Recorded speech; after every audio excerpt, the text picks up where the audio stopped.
This is Stacy again with RE Titans, and on the line with me is Kelly Tony, one of my two partners. Hi, Kelly. How are you? Good, Stacy. How you doing today? I'm doing great. So we also have Pat in there. Pat's actually in the chat box. So, glad you guys could join us. We will be talking today as part of our Fix and Flip Academy training series about understanding real estate investor formulas. So, with no further ado, we'll just dive right here into it. And you guys that have been on before, I know you've seen this. For you guys that haven't, this is your first time. Just a little disclaimer there. Understand this is an educational presentation, and there are obviously risks in being an investor. And tonight we are not acting or pretending to act like we're accountants or lawyers or providing licensed real estate services or giving tax, economic, or investment advice, but we will offer opinions from time to time, and you guys are welcome to use those. So what I would like to talk to you about is the flippers formula. I think most people are aware. Y'all could respond back in the chat box. Maybe someone, what is the flippers formula? Kelly, you know what the flippers formula is? I don't, Stacy. Would you point it out to us? You don't? I'm glad you're an experienced real estate investor. I think that's what people typically refer to as the flippers formula. Is that the one you're used to seeing? That's exactly the one I'm used to seeing. 70% of times of ARV less your repairs. What is ARV? That's one of them acronyms. What does that stand for? And that stands for after repair value. Which I think probably some people would probably relate to as being retail or maybe MLS value that they see on a multiple listing service. So, but I guess for the purposes of the flippers formula and what people normally look at, that's going to be your ARV or your after repair value times 70% less your rehab or repairs will equal our purchase price, target purchase price. So we're going to start through and do a little example and talk about the flippers formula. And what I want to do tonight is look at the basis for it. Why do we use this formula? I've seen things out there in the blogosphere and people argue about it and say, well, using a formula is not very beneficial, but there's some validity to it and there's some reason we use it. And so we're going to talk about that. And I was said I couldn't be heard, so I turned myself up a little bit. Let's see if we can get this screen on. So we will talk about as we go through this while we use it. I want to go through and start with, we're going to be pretty simple here. We're going to start with that we got a property that the ARV is going to be $100,000. So that means that once we complete the repairs, that this house should be worth $100,000. That's what we should be able to sell it on the market to a retail buyer who's going to get a mortgage and purchase this property from us. So just got to using our formula, that means 70%, pretty easy Aggie math, goes along with my Aggie accounting degree. That would be $70,000. But we know that if we're going to be flipping a house, that normally means that it's going to need some repairs. So for the purposes of our little example there, we're going to say that the house needs $25,000 in repair.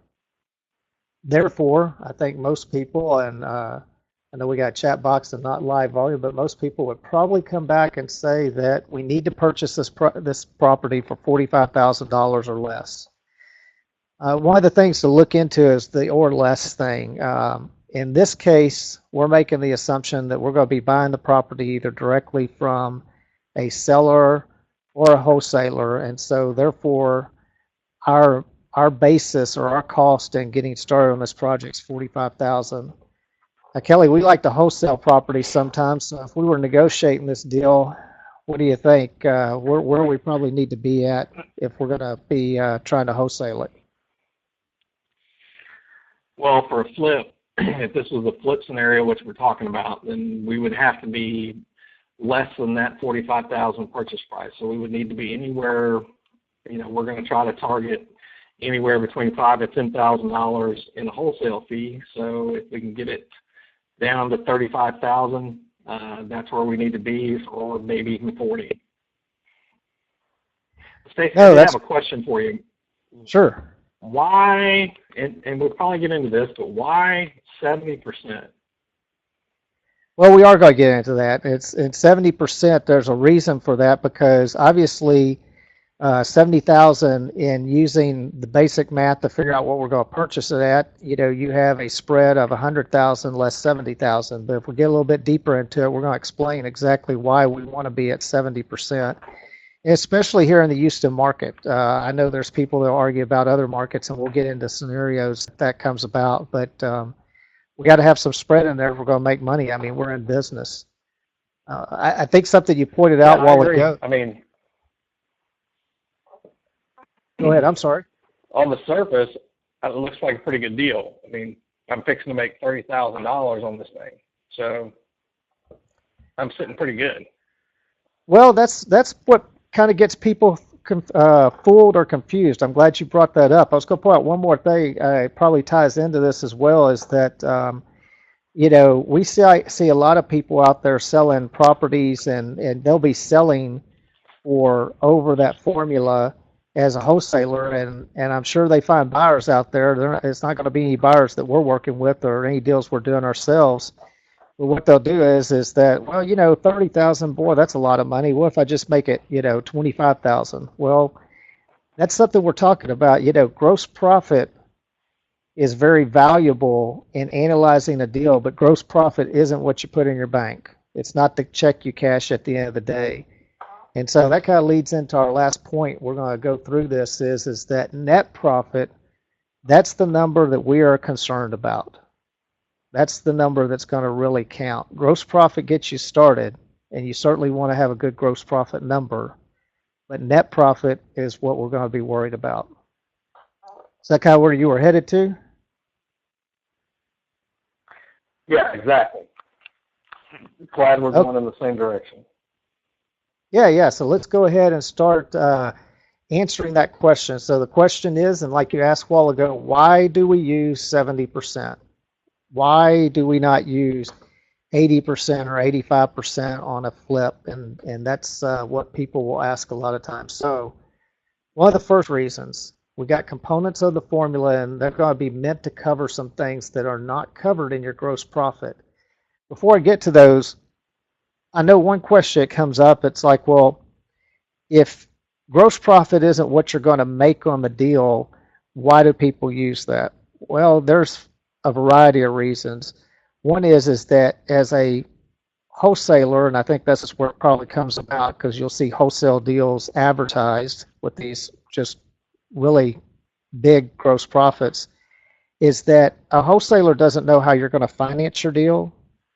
They can't really estimate a lot of times what it's going to take to get your deal done and the time that takes into that. They don't know how you're going to sell it, or you're going to use a realtor or not.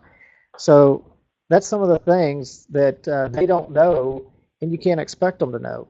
But a gross profit's a very good starting point. But just remember, it's not what you're putting in your pocket. So one of the components are going to be your closing cost on purchase. So when you close that deal, we're talking about just costs. We're just talking about the cash price to buy the property, the cash price to repair the property, but that doesn't include your closing cost when you purchase the property. And typically, Kelly, what is that? If we're doing a distressed purchase or we're doing a wholesale purchase, you do these quite a bit. What closing costs should we expect to pay? Percentage-wise, or the actual cost? Just some of the items. What's some of the items that we should probably be accounting for that's going to be in our closing cost? The things that you're going to need to account for is, first and foremost, the title policy. if you're dealing with a distressed seller, you're going to be paying all of their closing costs, which on their side would be their share of escrow fees, deed preparation, things of that nature. And you can also run into having to pay and bring current their taxes for the year, any outstanding HOA liens or other type of liens of that nature that you may need to bring up because the seller you're dealing with may not have the cash to bring to closing, or there may not be any equity in the house for them to bring that money to closing. Yeah, no, that's correct. That's a good point because, when you go in and they talk about cash deals, when we're advertising to distressed sellers, they expect that that's going to be the net number they get. They're not expecting, like in a traditional retail sale, where they're going to get that number less closing cost and other fees and expenses and stuff like that. So that's why we've got to include it on our side of the deal. So the next component we run into is our cost of capital or financing cost. And, even if you use cash to do a deal, there is a cost to your capital, because if you're tying your capital up in this property and you can be earning some other kind of return, there is a cost. If you're using an HML or a hard money lender, asset-based lender, there's going to be some cost in those.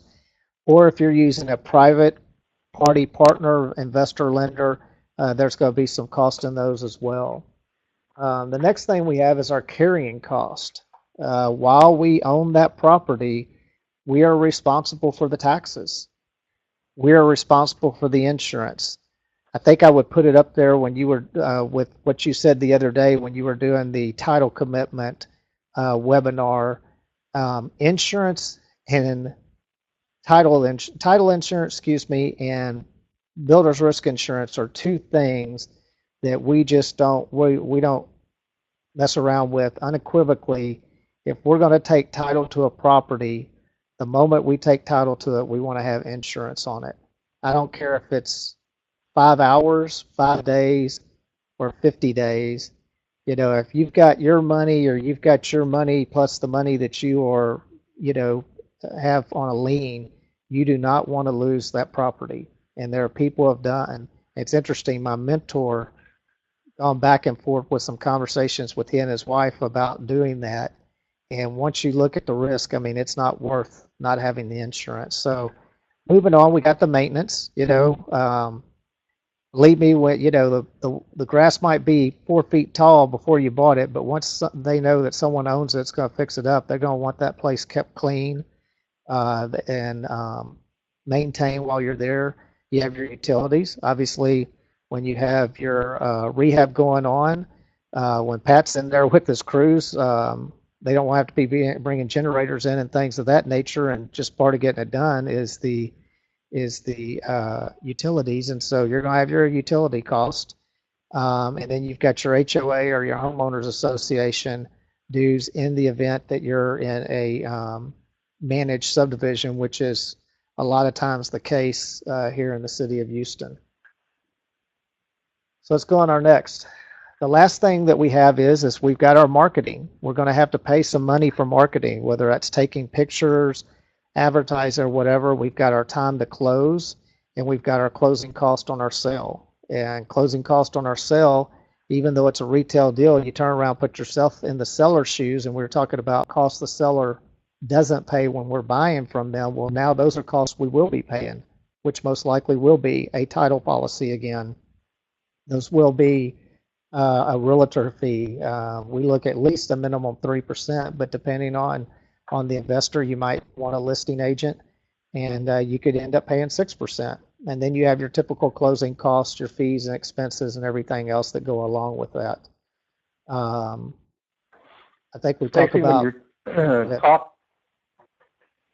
you're talking about marketing time, and we're talking about these, something to point out is there's two periods here that we're dealing with. We're dealing with the period that we close on the property up until the point that we rehabbed it, and then we go into our sales mode. And so as part of your 70% formula, you have to look at the time on the market. So if this project is going to be, it's going to take 2 months to repair, and the days on market generally for this particular property may be 90 days. Well, you're talking about a hold time of approximately 5 months to 6 months. So you have to include that. You have to keep that in mind. And going back to the closing costs, that from the buyer side, typically we're paying all of the seller's closing costs. But when we go to sell, and we talked about this before, on a typical retail transaction, you know, it's pretty standard practice for the seller to pay for the title policy, and their share in taxes are prorated, and their half of all the closing costs. So that's why the expenses that you're talking about, you know, we end up getting hit twice. You know, we pay for all those closing costs, you know, fees and taxes and things at the time we purchase it. And then guess what? When we turn around and sell it, we've got to incur those costs once again, in addition to any realtor fees to put it on the retail market, like you said. No, that's a great point, and I mean, I think we'll get here in just a minute where you'll see that, you know, 30% can get eaten up pretty quick when you start adding all those things. And I think the other is that when we look at a project overall, and I know it's something that, you know, Pat works with them, and you and work with them, and I work with our clients, and when we're advising people is that you know, you don't price this right and you end up extending marketing and you're paying your interest cost and your maintenance and all that stuff above, it can get pretty pricey over a period of time. So with that, let's move on into closing costs on a purchase and kind of talk about, you know, what should we expect there. It'll go to me. So well, let me back up. Did I go? No, I didn't. Closing cost on purchase. So the first thing, I'm sorry, is we got our title insurance, our title company fees, and those average 2.5% to 3%. So on our $45,000 purchase price, 2.5%, I'm going to use in this deal will be about $1,125. Something that I don't have up here, but I know you went through the other day, is what exactly would that title policy cost? Well, I can tell you in this case that the title policy component of those fees we have in there is $875.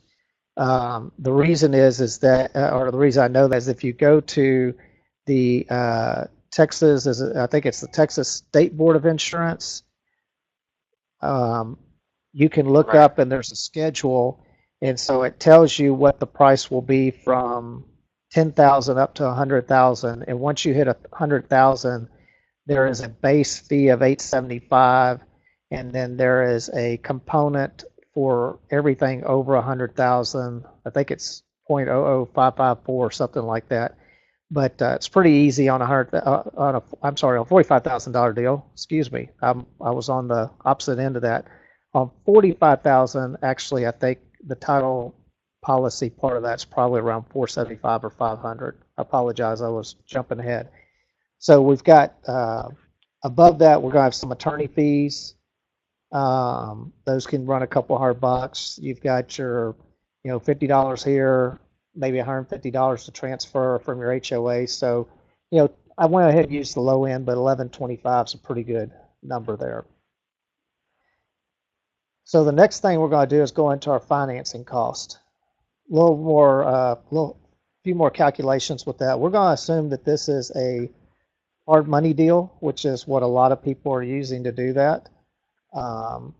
So most of the time, coincidentally, a lot of times they target a loan to value of 70%. And what that loan to value is that they do a loan to value of how much they would loan you based on the ARV of the property. So in this case, we got ARV of 100. They're going to charge 4 points on the origination, which that is basically fixed fees against the total loan amount. We'll calculate those here in a minute. We got an interest rate. We know the market here in Houston is 13.99 is the going rate for interest amongst the 4 or 5 major players out here. So our loan amount is going to be 70,000. Our origination points are going to be 2,800. Now we're going to calculate what our interest over the life of the loan is going to be. We're going to use the average loan period of 6 months, which is going to be from the time you buy the property until the time you pay off the note when you sell it to a retail buyer. And approximately using that 70% times 13.99 divided by 12 times 6 is about $4,900. Now, how that calculation worked is I took the loan amount, which you get charged your interest on the total loan amount, not your amount you take out at the beginning, but the total amount of money they have set aside for your project. We multiply that times the interest rate, and then we divide it by 12 for 12 months. So what we're doing is figuring out how much interest we're going to be paying per month. And then based on this project we're doing here, we're going to say it's going to take us 6 months from start to close. That's about $4,900 in interest.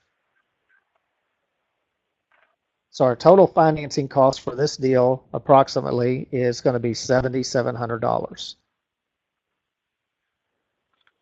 Stacy, is there a minimum on your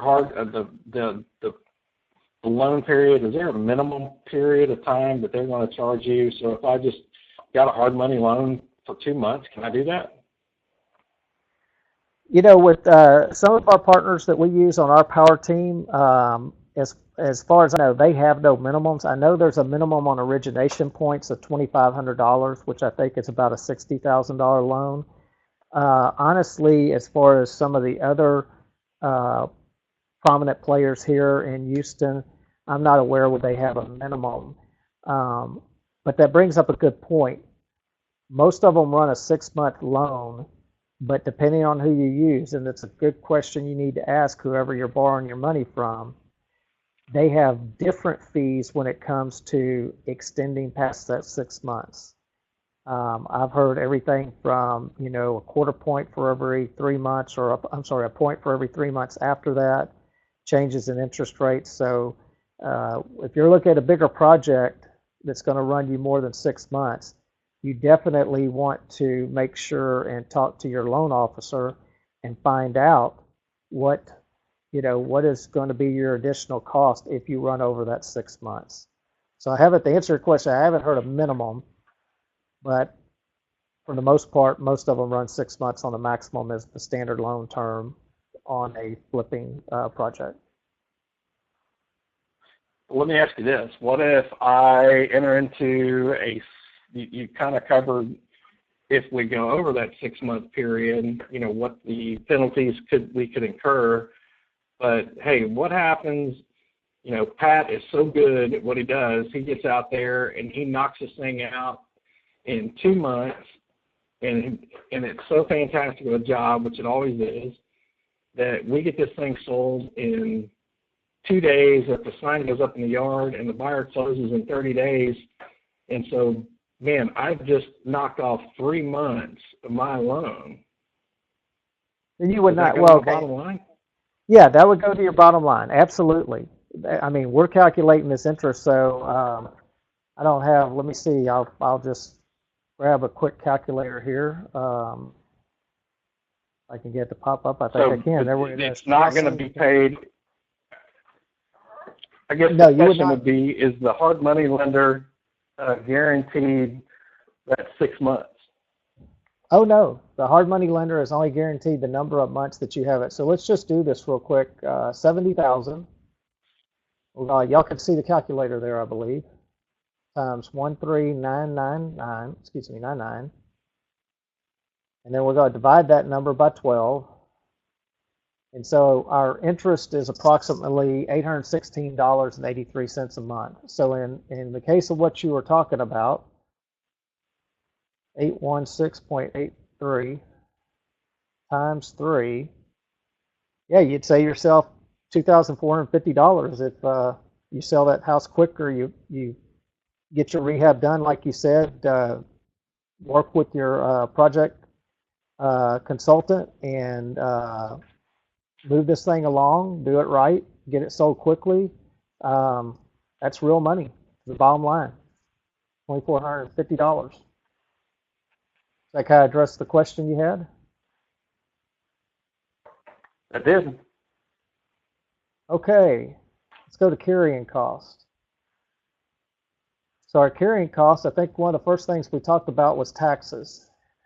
So in Harris County, the average tax rate is 2.31%.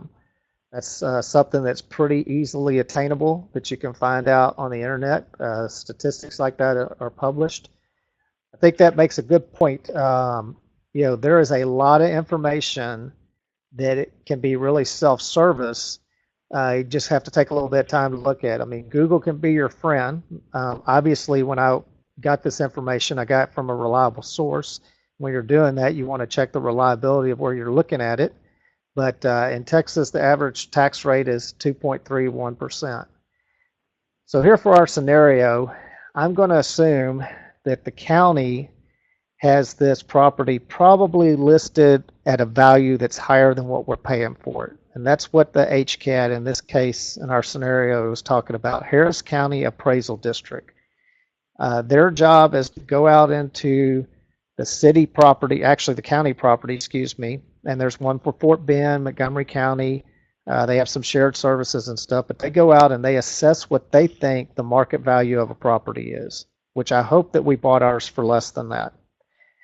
So we're going to take their value, in this case, make an assumption that they valued it a little bit higher than what we paid since we had a distressed seller, multiply it times our 0.0231 rate, and that's going to give us a number of $1,270.50 annually.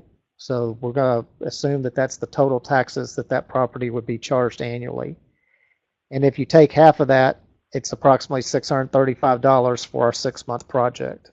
I think using your same question a while ago, though, if we do it for half the time and we get this thing knocked out in 3 months, then we're going to be paying about $317 less, more money to the bottom line.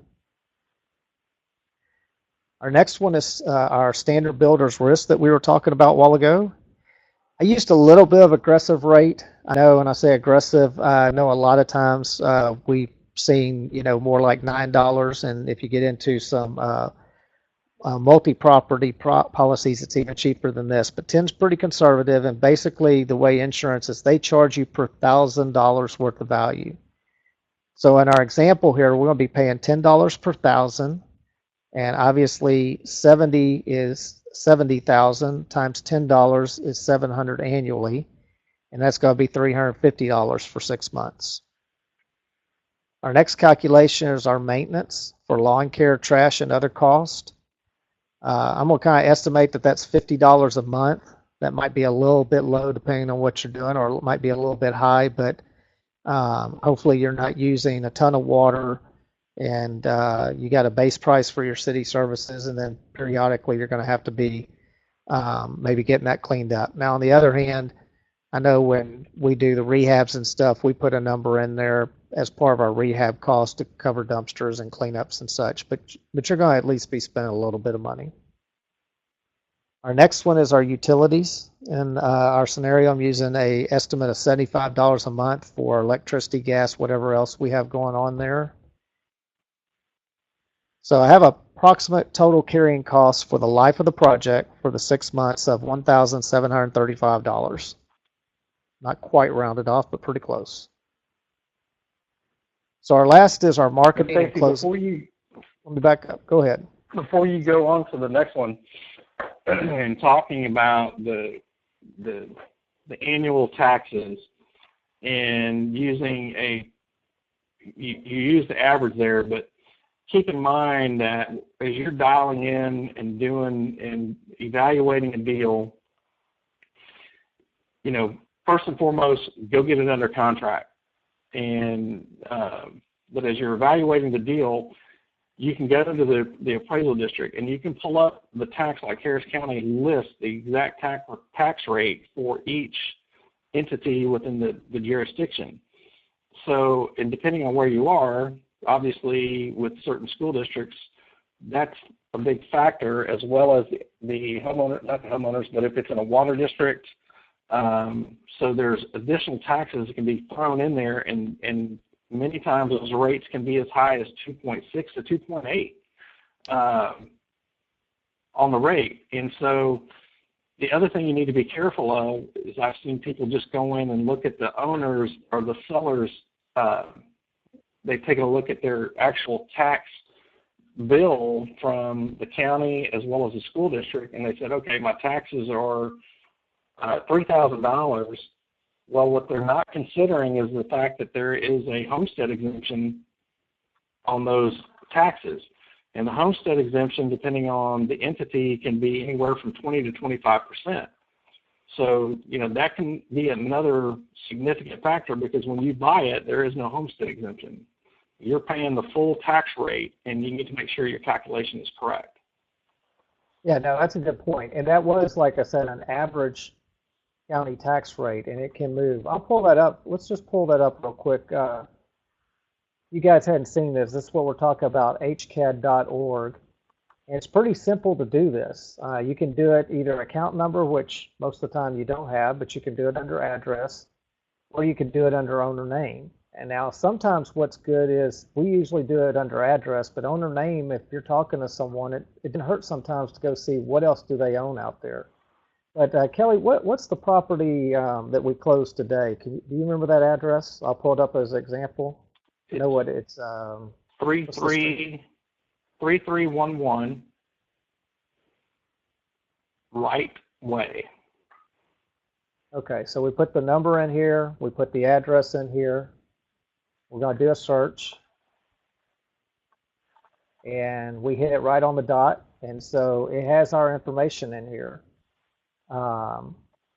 You notice what Kelly was talking about. Let's see if we have the exemption. If it talks about, we have all our tax rates, and so when we were using that 2.31, it was a cumulative tax rate. Where is?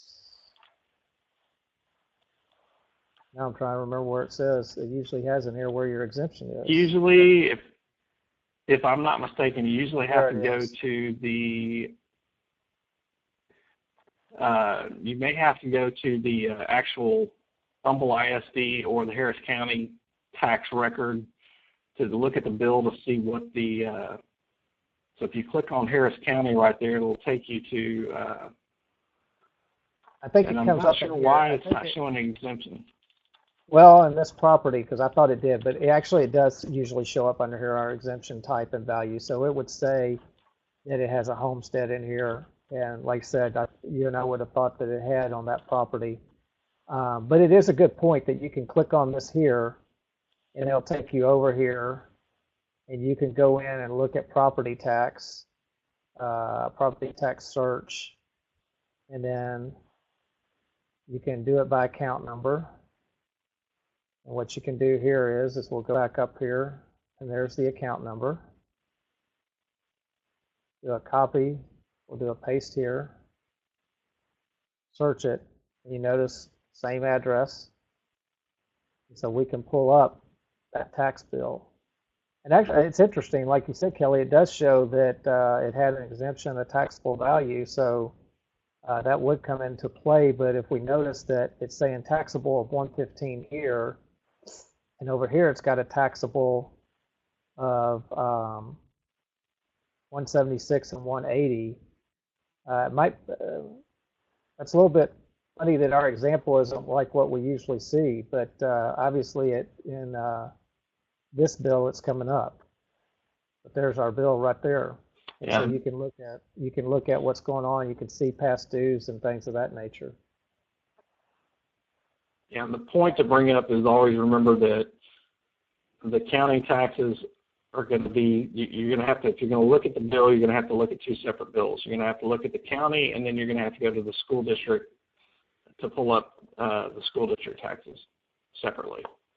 Yeah, now the cumulative tax rate that I'm using, the cumulative rate I'm using of 2.31 actually is meant to encompass all of those those tax rates right there on average for City of Houston. So I'm sorry, you were about to state. No, I was going to say that if you're looking at the county tax bill, that incorporates line 40, 41, 42, 43, 44, and 45, and everything below humble ISD. It's your school taxes that you'd have to go to that particular school district to find the bill for those taxes. Right. No, very good. I'm going to shut this down and go back to where we're at, and then I think the next we're going to talk about is marketing and closing cost. It'll allow me to go to my next slide. There we go. So going back, we're going to start with our ARV, or our sales price, of $100,000. We're going to make an assumption in this case that our realtor commission is 6%. At minimum, we want to have a 3% number in there. I know we talk about that in some of our other training, but we certainly advocate our buyers being represented by a selling agent, which is actually the person that brings them to your property, versus necessitating a listing agent, which is the person that sticks the flag out in your front yard. In the case of what we do and work with our clients, we do what's called a flat fee listing, which still is not no cost. It can cost around $300 to $500 depending on what you want to do. But in any case, you're looking at 3%. But highly recommend that either on both sides, or basically in that on both sides you have a realtor. It's just whether your listing agent is going to be paid to manage the listing, the inquiries and working with the selling agent or not. And until you get kind of a little bit more experience with this, we think you ought to have someone working on both sides as well until you get comfortable working with the selling agents. But then we got a closing cost. We're going to use our 2.5% again of the sales price. Just FYI, average estimating closing cost on retail deals are 8 to 11%. In this case, you can see we're using 8.5%. But if you're out in the field and you don't have time to go through all these detailed calculations, but you want to kind of do a rough cut estimate, 8 to 11% is a pretty good number to just kind of capture everything. So we're going to have a realtor commission of $6,000, obviously using our 6% of $100,000. We're going to have closing costs of $2,500, and so therefore we're going to have total cost on sale of $8,500. So let's kind of see where this brings us to now. I add it all up. So our closing cost on our purchase, we got $1,125. Our financing cost, we have $7,700. Our carrying costs, we got a little over $1,700. And our closing cost on our sale is $8,500.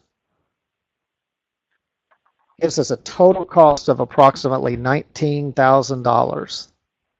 Now if we go back to our, so let's remember that. One thing I want you guys to remember, because I don't have it on the slide, but I want to talk about something, and it's something that people, I think, probably complain about more than anything next to realtors, probably realtors and financing cost, which are our two big numbers there, are the things that people probably get the most hung up on when they're looking at doing these deals and where they try to cut corners. So here I'm going to go in there and let's recap our deal. So if you remember before, we had an ARV of $100,000. We had our $70,000 formula. Repairs were $25,000. Our purchase price was $45,000. And so we had our gross profit of $30,000.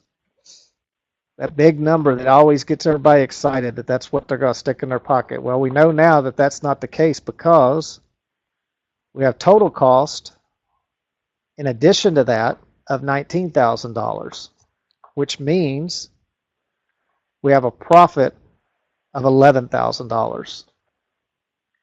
honestly, using 100,000 is more for simple math. We would like to see, and some of these things will fluctuate, that net profit percent's more like around 15%.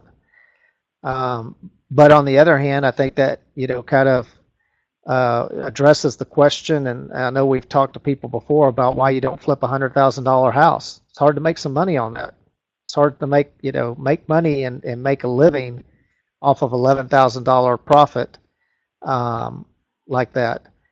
But I know when I was in production home building, we sold a lot of $11,000 to make good money, and it was good money, but you can't be just doing them here and there. Before we go to the next thing, I want to bring up a point that you kind of alluded to earlier, intentionally or unintentionally, is the asset-based lenders, the hard money lenders, similar to like our partner on our power team that we use, and that's $7,700. So, Kelly, what have you heard? I think you probably know the answer to this, but if you go out to a private money person, and back up, we're not in the danger zone yet.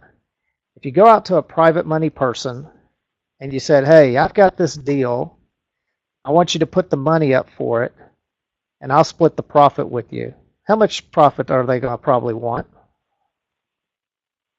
Oh, they're going to want 50% of your deal. 50%.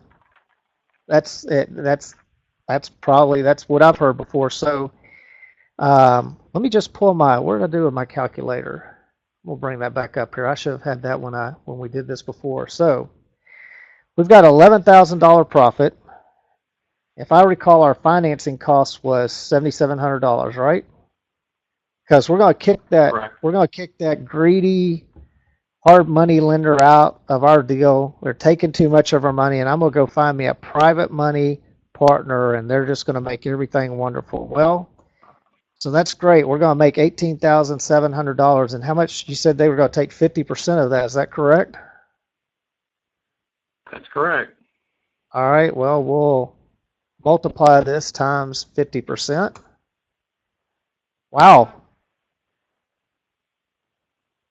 Kind of interesting there. Go ahead. You mean I gave up more money doing a partnership than I did on the hard money deal? Well, yeah. I mean, that you got that private money lender in there because that hard money guy was taking $7,700 of your money. So, but it looks like you did. It looks like you gave up $1,650, which I think even brings a bigger point up. When we talked about earlier, let's go back to, so we got $9,350.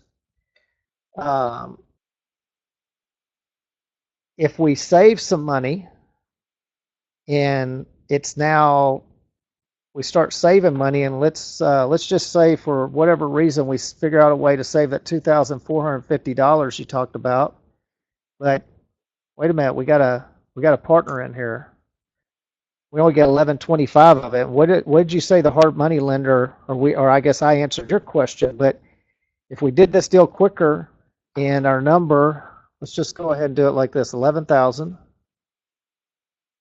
plus, I think it was $2,450. Isn't that how much we were going to save in interest? I'll go ahead and answer. I think I lost you.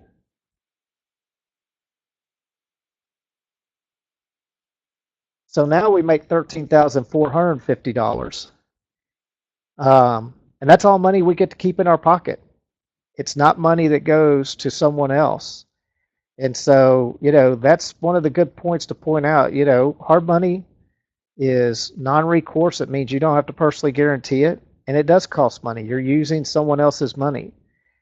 But it's a lot better scenario, unless you can negotiate a better partnership deal, than to give away half of your profits, because that means that every dollar you make, you're going to be paying a flat cost to your lender, regardless of how you structure that lender relationship. But if you've got a partner in there, and I'm not saying partnerships are bad, because we've done partnership deals bad, but you got to evaluate them on a logical, reasonable basis, not just on an emotional basis because you hate the banks. And I think that's what we run into a lot of people doing. So I'm going to go on to the next slide. I'm actually going solo here for a minute. Kelly will be back with us in a minute, so I might have to talk to myself. We're going to go into the danger zone. This is what I want you to really look at. Let's go back. So we're going to make $11,000. Let's get into the danger zone. So what's one of the first things that'll happen in the danger zone? What if your ARV is off by 5%? Well, if you're off by 5%, that means you're going to sell your house for $5,000 less. So that's a negative $5,000 on your bottom line. So let's look at something else. What if our repairs are off by 5%? Well, if we're off 5% on a $25,000 rehab job, we just knocked $1,250 negative off of our bottom line, off of our profit. Look at something else. Let's see, we go the opposite way and we don't sell the property as quickly as we want to because we priced it too high or we didn't get our work done on time. Let's say it's delayed by 2 months. That's a negative $2,100. Let's add all this up. We add it all up. We just lost $8,350 against our $11,000 profit. So I don't know about you. I think that made me a little aggravated.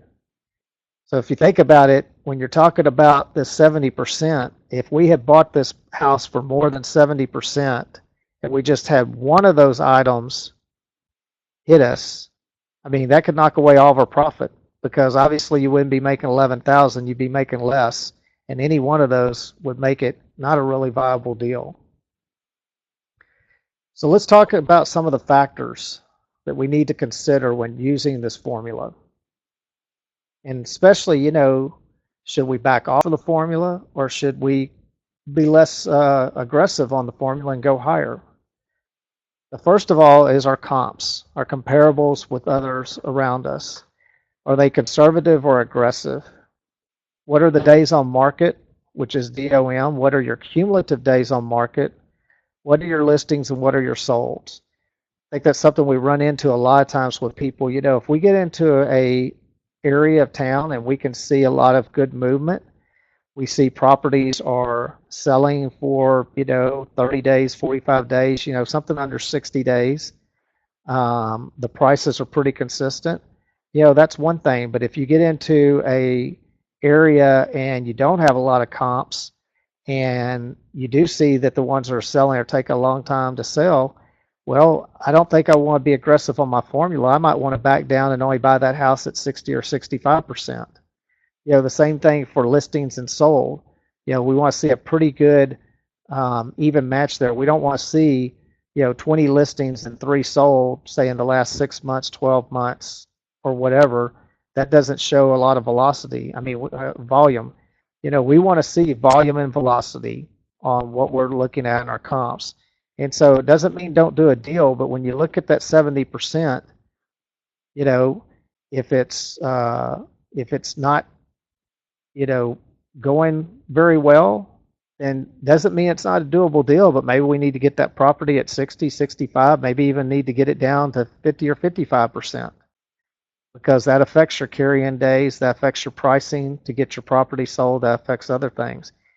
If on an uptrend market, and this is something we did see when the market was really hot before it started turning in 2015, we could afford to buy properties more in the 75, maybe 80% deal because, here's the thing. If you could finish a deal fast and you could put a stick in the yard and sell it in the same day, well, we don't have all those other factors to worry about, and we can be a little more aggressive. But that's one of the things to look at. The others are your repairs. Who developed your budget? Is it someone that's just trying to get you to sign a contract and get you locked up, or does it allow for contingencies? Does it give you a good look? Because like you said, if we were off our budget just 5% on a small deal like $25,000, that starts being real money, and you end up being off 10 or 15%. That can kill your deal when you're working on tight margins like the 70%. our neighborhood, what are the trends? That kind of goes back to the comps, but you know, are you seeing a lot of rehabs or are you seeing a lot of new builds? You know, if you're in the average of the market, then that's good. That's where we always want to be. We don't want to be we don't want to be the biggest house or the smallest house. We don't want to be the oddball house. We want to be with the trends, whether that's new build versus rehab, rent versus own. That's one thing that I think people really. I know Kelly, you got back on the line, but we really see a lot is that people get a good deal, but it's in a neighborhood that's mainly rental. Well, you're probably not going to be able to rehab that house. So what does that mean? You're going to be selling it for 10% less of what the retail market is. Yeah, you're right, Stacy. And there's little nuances that as you're comping things like that and taking into consideration. You talk about neighborhood, but you talk about location. You talk about I know there's houses I've looked at that are on a 4-lane road. It may have a median, but it's a busy road, or it backs up. I've had houses that back up to a big retail center. So you're looking out of your backyard. How much do you begin to discount things like that? Or even the house that we were talking about with Bob earlier, that it's got a master bedroom upstairs. So you have to look at some of those little nuances and things and figure that when they're out of the norm, how's it going to affect your resale value, both monetarily as far as the actual sales price, and how long it may add to your days on market, and how do you discount that further when you are doing your initial comps and things like that to come up with your projected ARV. Yeah, and so that's when when people talk about not using it, and honestly, what I see out there, or what I hear is that when you hear people slamming the 70% rule, it's usually two kinds of people. Either it's a really experienced person, and I think they're just trying to come up with a deal that they're smarter than everybody else. Or in the same way, it's and they still use it. They just don't want to tell you they're using it. Or it's an inexperienced person, which is even worse because they think they can beat the system. And I hope that going through this, and this is getting into our danger zone and our factors to consider. It's not a perfect science. We don't ever go out there and say exactly, okay, if this thing is, if it's not 70%, if it's 71 or something like that, that we don't do the deal. We kind of start there and say, okay, this is where we know we want to be in the mainstream. Now, what's the things like what you're talking about? What are the things that kind of surround this deal that say, which way do we want to move? And we might not move. I don't think we go in and say, okay, change our number so much on that. Is that, we'll say, okay, what are we going to do if our repairs, or, we want to buy this for a little bit less or something like that. But, it's a good, proven formula that takes into account the fact that, gross profit is not what you put in your bank account.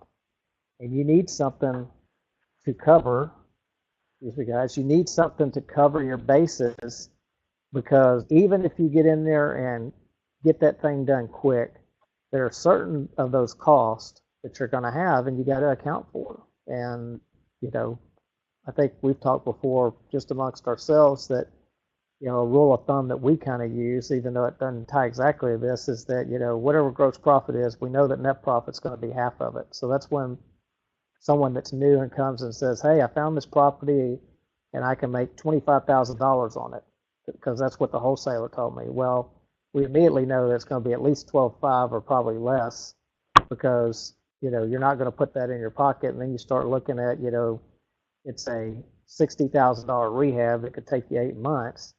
Well, I don't know if that's worth making $12,500 unless you're in this business doing multiples. So anything you want to add? Obviously, I kind of showed the next deal. We're going to go into Q&A and see what comes up on either chat or people that want to jump in and ask questions. Anything you want to add to that? No, I think you covered all the points, and when we do talk about percentages and our target profit percentage, you hit on the 15%. As you can see, if you're doing lower end type homes, as you pointed out earlier, that it's not nearly as profitable, but it can be. That's when your percentages want to jump up, that you're more along the 20% range. Obviously, if you're doing a $600,000 to $700,000 project rehab, 15 to 16% makes more sense. But when you're doing a lower end type project, you need to be up, to make it worthwhile, because the time value of money, it needs to be more along the lines of 20, maybe even higher than that. So, just things to keep in mind. I know Bob just came up and said, is there an Excel template to assess a property that takes into consideration of factors? An Excel template to assess a property that takes, we do have, Stacey, I'll let you answer that. Maybe he's looking for one of our calculators that we talk about, all these, that we do have these factors, and we do have a calculator that does that. We have two different calculators. And we do have it. I think we got two calculators. We got one that's a little more complex, takes a little bit more time, and then we've got a little short formula calculator that does take into that. I'll just go back and not, to sit there and be going back in history too much, but I was thinking about this as you were talking, and I flipped back to this slide. When we would close around 12 or 15 homes a month. Most of them were production homes, and then we had our custom homes, which would be comparable to something, the small ones like this. Yeah, we were closing 8 to 10 of these a month, making $10,000 to $12,000 a piece, and then we close some other houses, we make 45 to 50. Running that kind of volume, you can afford to do this kind of stuff. But if you're a part-time or starting investor and you work 6 months and you pay all your bills and everything like that for $11,000, it's a pretty tough living, or it's at least a pretty tough transition. And so you got to really look at, how many you're flipping and what you're going to make on it to do that, tying into what you said about, these lower percentages. So with that, I'm going to flip back over to our Q&A and see. Actually, I apologize. I guess my chat box got stuck and I wasn't seeing the progression. So let's see, title insurance regulated by the, let's see, I had a question about that. And what else? Homestead. Let's see, is there an Excel template? Yeah, Bob, there's actually, I guess on both, we have, like I said, a more complex and the other. Let's see, whoa, now it jumped too fast on me. Okay, talk about how you go about estimating the rehab cost. We do a couple of different things. I mean, obviously we've got Pat on our team, and we go out there and he actually does a physical on-site assessment to look at it into detail. We also do some things about doing some quick formulas based on the amount, anywhere from $10 to $30, depending on what the level of rehab are. Per square foot. Yeah, per square foot. On a light rehab, you're going to be in the $7 to $10 range. You start migrating up to the 15, 20, up to a $30 is a pretty heavy rehab per square foot. But that's not a science. That's an art on doing that. And I think it's kind of like using our closing cost. We'll use a factor to kind of figure out where we're at in the ballpark, but then we'll start going down and fine tuning it. And that's kind of how on the rehab is, when Pat gets out there and starts fine tuning it, does the roof need to be replaced or not? And how much is that going to cost? Does the AC need to be replaced or not? How much is that going to cost? Painting. The stuff that came up, we're talking the other day is, you have a 2,400 square foot that's standard ceiling height. That's going to be one factor to paint it. But if you got it with, cathedral ceilings and you got to put scaffolding in there, well, you can't, kind of like the 70% rule. You're going to have to go a little more aggressive on what your number is versus, if it's standard.